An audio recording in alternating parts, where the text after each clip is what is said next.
The sun dips low, kissing the Roman sky with shades of amber and rose. Long, thin shadows stretch from ancient columns, as if the buildings themselves are leaning in, straining to hear the final sounds of the day. This is the hour of change, when the blistering heat gives way to a cool evening breath, and the marketplace, the very heart of the city, begins its final act. The market at dusk isn't silent, not yet, but it pulses with a different energy. Gone is the overwhelming chaos of noonday, crush of bodies, the braying of donkeys, the constant clink of coins.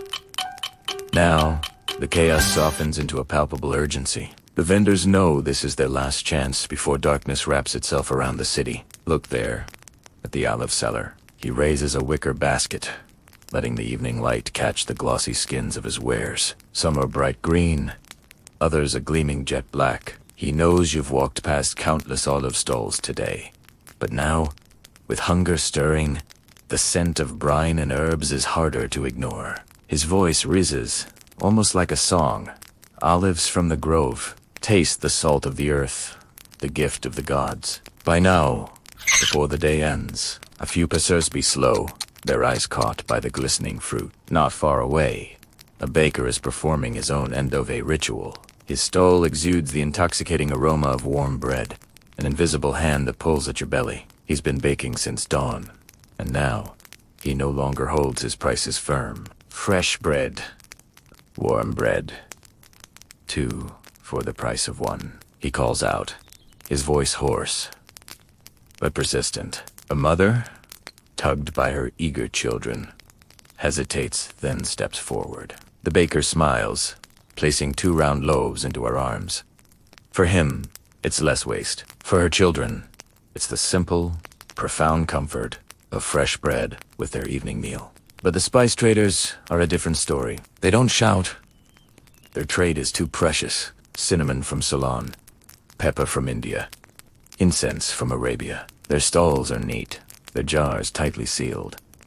As night approaches, they rely on whispers. A trader leans in, lifts the lid, and lets a curl of fragrance escape. Sharp pepper, warm cinnamon, sweet myrrh. The scent alone is a form of persuasion. He murmurs the price like a secret, suggesting that for a few coins, you can take a piece of the wider world home with you. The fruit sellers know their moment is now or never. Figs bruise easily, grapes shrivel. At dusk, they slash their prices. Sweet figs, ripe grapes. Buy now, eat tonight. A dusty farmer exchanges a few coins for a cluster of grapes. He lifts one to his lips, and a sigh of pure relief escapes as the sweet juice bursts in his mouth. Small reward for a long day as toil. The fishmongers are the most desperate of all. Fish doesn't last. As the sun falls, their voices grow sharp, almost frantic. Fresh fish, last chance. Sea bass, mullet, eels from the Tiber. Buyers may wrinkle their noses, but they come, knowing a fish bought now is supper within the hour. A woman argues fiercely over the price, and the fishmonger yields, handing her 2 for the price of 1. Better a small profit than watching it. All rat, even the sellers of pottery, cloth, and sandals join the chorus, waving their wares, promising they won't crack, offering ribbons at half the morning's price. The lamp sellers call out, their moment arriving with the darkness. A lamp for your home, oil for the night. Do not walk in darkness, but for all the urgency, there's a rhythm to it, a familiar dance.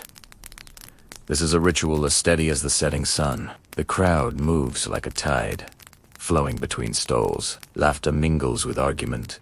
Footsteps echo on stone. Oil lamps flicker to life, casting warm, golden circles in the gathering gloom, illuminating faces etched with both weariness and hope. And then, slowly, the voices begin to fade. The olive seller packs his baskets. The baker sweeps his crumbs. The spice trader seals his fragrant ghosts away for the night. The marketplace exhales a long, slow breath.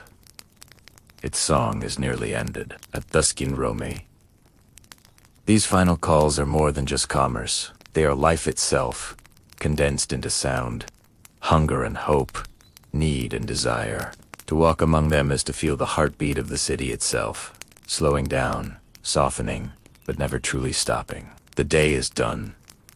Night is coming. But for one last, glorious hour, the Roman marketplace glows with the vibrant, urgent pulse of life.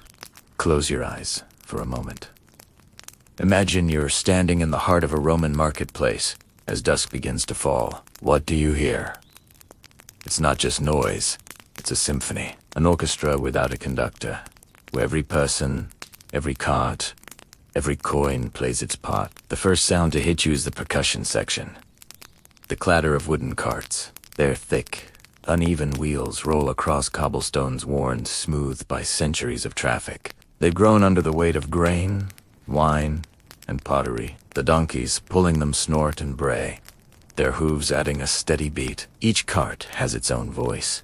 Some rattle sharply, others roll with a smoother, ringing sound. It's the constant, shifting heartbeat of commerce. Listen closer, and you'll hear the delicate chime of metal scales. Merchants carefully set their balances. When coins drop into a bronze pan, they ring with a sharp clarity, a single clink, or a cascade of sound. You hear the soft squeak of the chains and the creak of the metal arms as they settle into balance. This is the sound of fairness, the quiet melody of trust in a bustling world of trade. Woven through these sounds is the music of street performers. A young man plucks a lyre, his melody dancing lightly on the evening air, a moment of beauty for the weary. Elsewhere, a flute trills, its high, sweet voice rising above the din like a bird's song in the heart of the stone city. Children gather, mesmerized. These aren't grand performances, but raw, human expressions of joy and storytelling, the true soundtrack of ordinary life. But not every sound is sweet. The market is also alive with arguments. A woman's voice rises, accusing a fig seller of cheating her. He protests, his own voice climbing. Too soft, she cries. Ripe, sweet, insits. These quarrels are as much a part of the rhythm as the music, the familiar static of human interaction. At the fishmonger's stalls, the arguments are even fiercer. This one stinks. A man shouts, "Fresh from the river this morning!" The vendor swears back. Haggling has its own cadenza booking forth. Danza whispers, shouts, sighs, and feigned departures until, finally, the satisfying clink of coins signals a deal has been struck. Yet, the most profound sound is the one you almost miss. It's the blend of countless voices, overlapping into one great tapestry of sound. From a distance, it's a living roar. Up close, it separates into layers. A baker's call, a mother's scolding, a child's laughter. This is the language of the city, a constant murmur that binds everyone together. As dusk deepens, this great symphony begins to fade. The carts roll away, their clatter growing distant. The scales fall silent. The musicians pack their instruments, their last notes trailing into the evening air. The roar softens to a hush. 10 to wiggles. Lamps flicker to life, their flames whispering where voices once shouted. To stand here at this hour is to hear the world exhale. The sounds of survival and desire give way to the gentle quiet of the night. But the silence isn't empty. It's full of the day's rezutha, memory of a flute song, the ghost of an argument, the faint echo of rolling wheels. This symphony of the marketplace, in all its chaotic harmony, wasn't just noise. It was the very soul of Rome. Smell is the quietest storyteller. You can't see it, you can't touch it, but it lingers, pulling memories from the deepest corners of your mind and shaping feelings before words can even describe them. And in a Roman market at dusk, thousands of years ago, smell was everywhere. So, for a moment, close your eyes. Let's step into that ancient square together. The light is fading, casting long shadows across marble steps and worn cobblestones. The clamor of the day is soft to a murmur. But what reaches you first isn't what you see or hear. It's the scent. Invisible threads of aroma drift through the forum, carried on the evening breeze. They twist and mingle like music sweet, sharp, smoky, and salty. Together, they create the unmistakable perfume of Rome at day's end. The very first scent to greet you is bread. Romans ate bread every single day, and bakers worked from dawn till dusk to feed the city's endless appetite. By this hour, their ovens are cooling, but they were still warm, and the smell of freshly baked crust lingers in the air. This isn't just any bread. It's the scent of loaves pulled hot from clay ovens, dusted with flour, and stacked high in baskets for passers-by. Right next to the baker's stall, the air is rich with olive oil, golden, sharp, and smooth. Customers dip torn pieces of bread into shallow bowls, the oil soaking into the soft crumb. Sometimes garlic or herbs are crushed into it, releasing yet another layer of vibrant aroma. The scent is bright, rising above the crowd, like a familiar, comforting embrace. Bread and oil, the foundation of Roman life, telling your nose, this is home. This is nourishment. But step a little further, and a new smell overtakes the bread fish.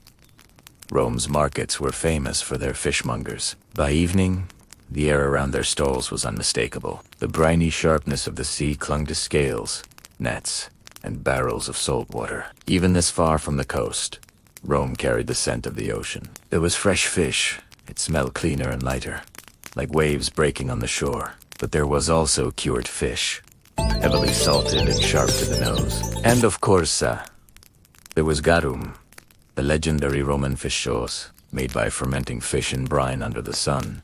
It was a delicacy to them. To our modern noses, it might seem overwhelmingly pungent. Yet, in that square, mixed with the smell of bread and herbs, it was a welcome sign of flavor, wealth, and the far reach of the empire. As twilight deepens, another aroma calls out.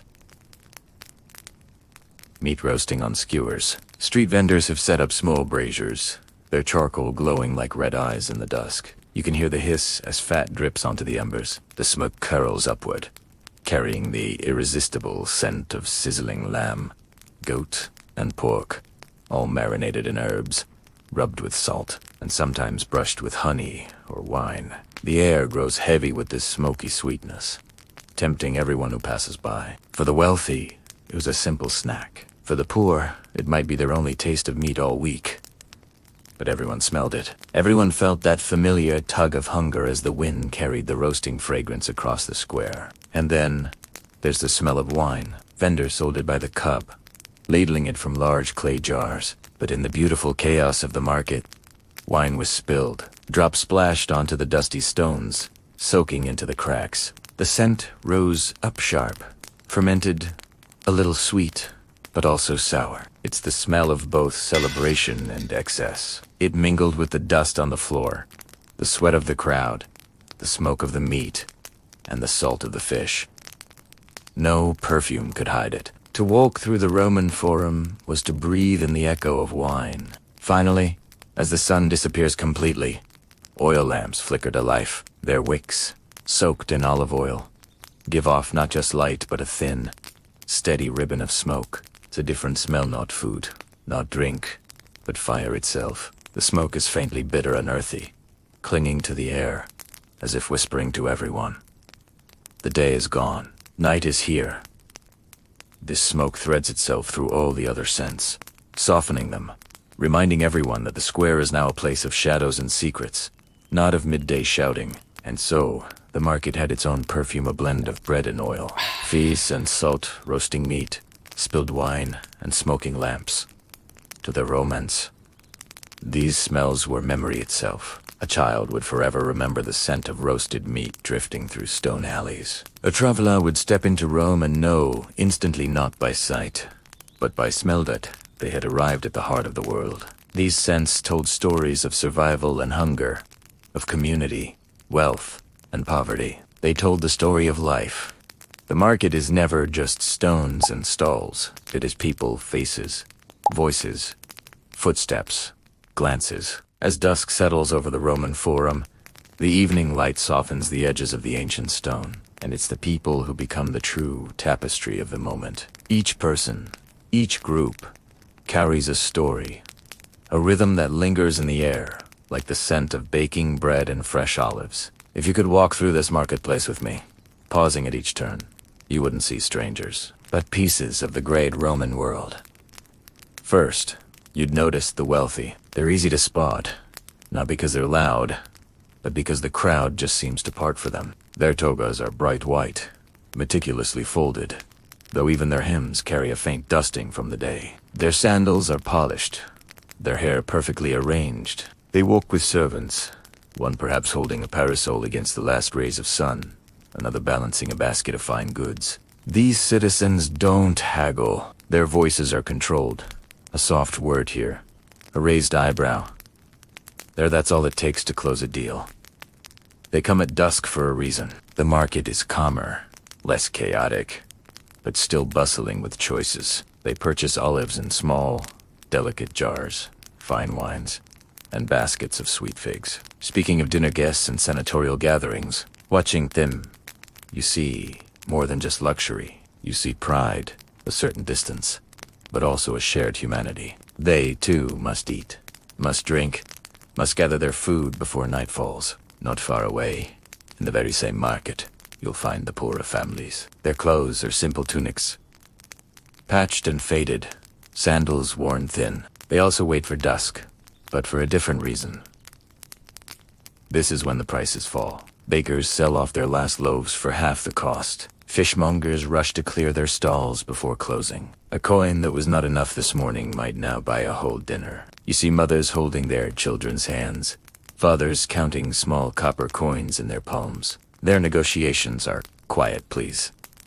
2 loaves, please." The smallest ones, their joy isn't found in luxury, but in sufficiency. Leaving the market with a full basket is a victory. Children tug on their parents' sleeves, begging for a sweet date or a handful of nuts. Sometimes they get one, sometimes a firm shake of the head, but even when denied, they laugh and chase each other between the stalls, turning scarcity into a game. These families remind us that survival is about patience, resilience, and hope. And then, moving quickly, almost invisibly, are the slaves. They are the messengers, the carriers, the silent veins that keep the city alive. Their tunics are plain, their eyes watchful, their baskets heavy. They are not here for themselves or their families, but for their masters. One hurries past with bread balanced on his shoulder. Another clutches a list, muttering to himself.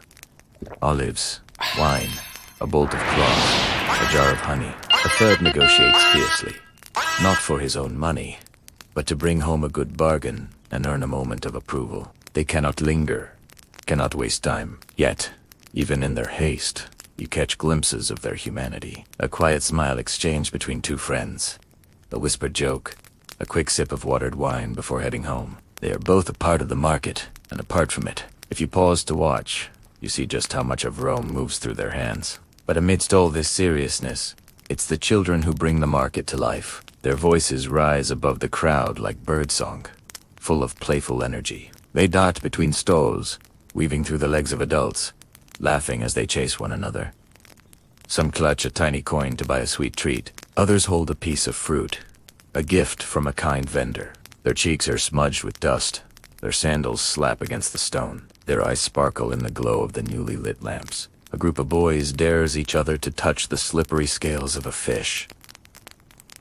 2 girls skip hand in hand, singing softly. For them, the market at dusk is pure wonder, a playground of smells, sounds, and faces. They remind us that beneath the weight of an empire, life's simplest joys always find a way to endure. Finally, at the edges of the market, you notice the foreigners. Their accents are different.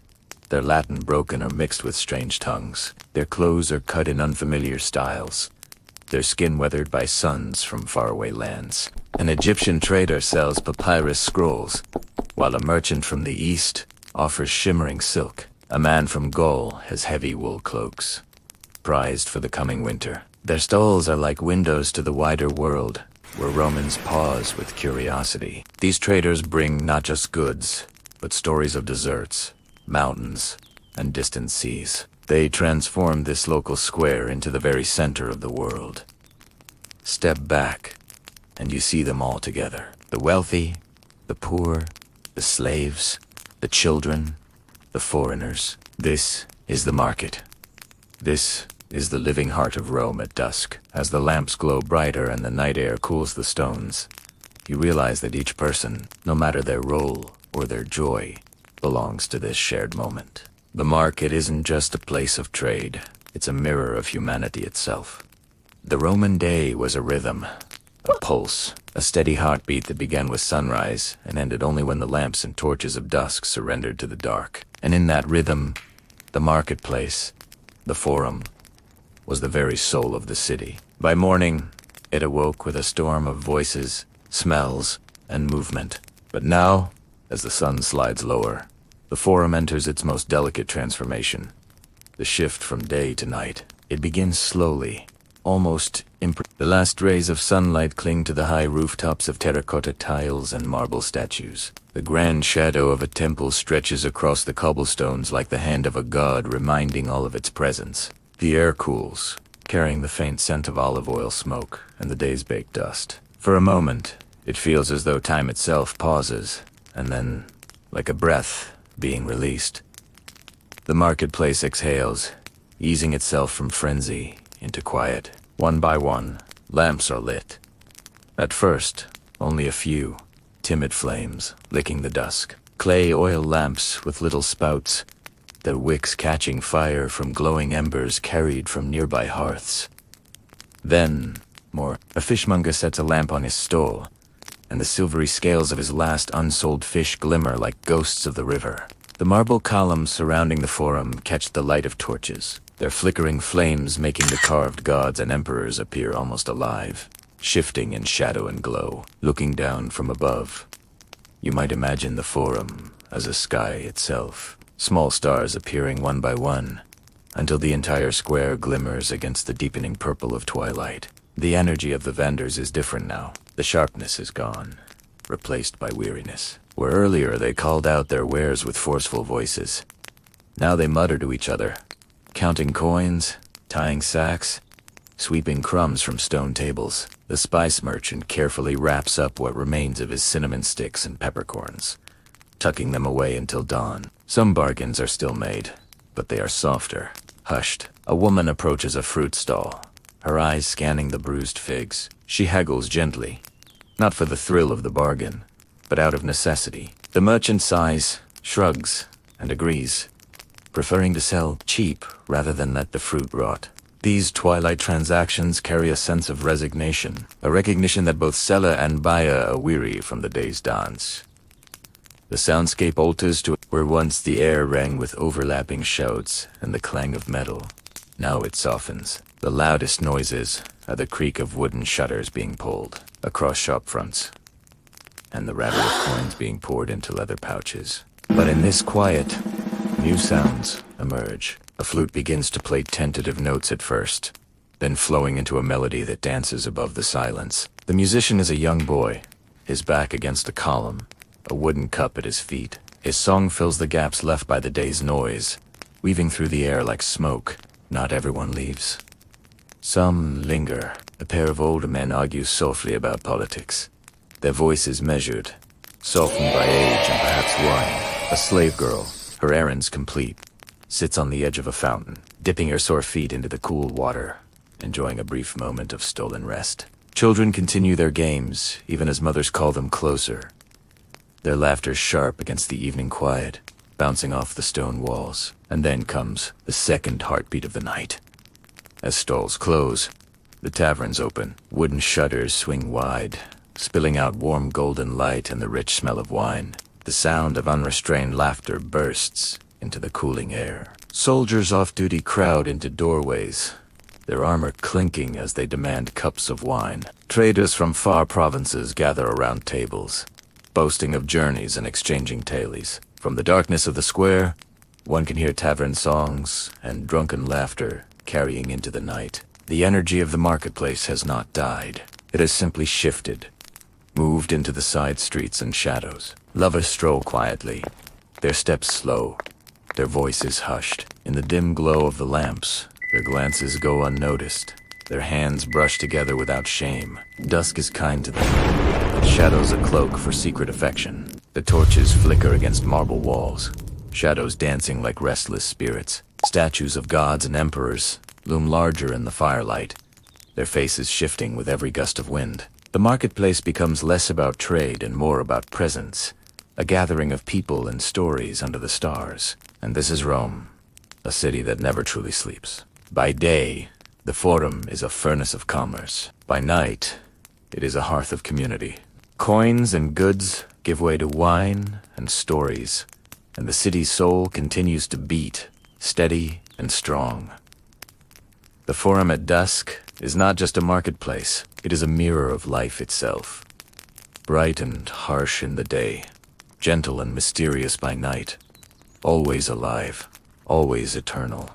The lamps flicker low, and the Roman marketplace exhales its final, weary breath. The vibrant clamor of the day has melted away into soft, distant murmurs. The laughter of children has faded, and the sharp clatter of coins has gone quiet. What remains is a square wrapped in the gentle embrace of twilight. Shadows stretched long and soft across the cobblestones. The statues of emperors and gods stand still and silent, and the faint glow from the remaining torches paints warm, flickering circles of light upon the ancient stones. It's a scene of profound tranquility, a city slowly drifting into slumber. The Roman Forum was never just a place for buying and selling. It was the very heart of the city, the thrumming center of life itself. Here, bread was broken among friends. Stories were exchanged like currency. Strangers from distant lands became neighbors, and the ordinary mingled freely with the sacred. It was a stage where every aspect of Roman life played out. But at dusk, as the day's business slipped into memory and the night began to weave its enchanting spell, the marketplace transformed. It became something softer, calmer, almost eternal, a sanctuary of peace in the middle of a sprawling empire. So, let's close our eyes for a moment and imagine ourselves there, right now. Can you smell the faint, sweet scent of olive oil from the lamps, drifting on the cool evening breeze? Feel the smooth, cool marble beneath your feet, worn down by countless generations. Look up and see the first stars beginning to shimmer in the deep velvet sky above Rome's iconic rooftops. The day is over, but a profound sense of peace remains. Even in the heart of the world's most bustling empire, there was always this moment of stillness. Dusk was the quiet bridge, connecting the labor of the day with the dreams of the night. As you drift closer to sleep, carry this simple thought with you. Life, whether in ancient Rome or in our world today, isn't just about the noise, the work, and the hustle. It's also about the rest, the quiet reflections, the shared moments of laughter, and the memories that shine softly in our minds long after the day is done. The Romans understood this balance well, and tonight, so do we. If this journey through the Roman marketplace brought you a moment of peace, please don't forget to like this video and leave a comment with your thoughts. And if you'd like more bedtime history stories like this, be sure to subscribe to the channel. Together, we'll keep exploring the wonders of the past, one peaceful night at a time. Good night, and sleep well.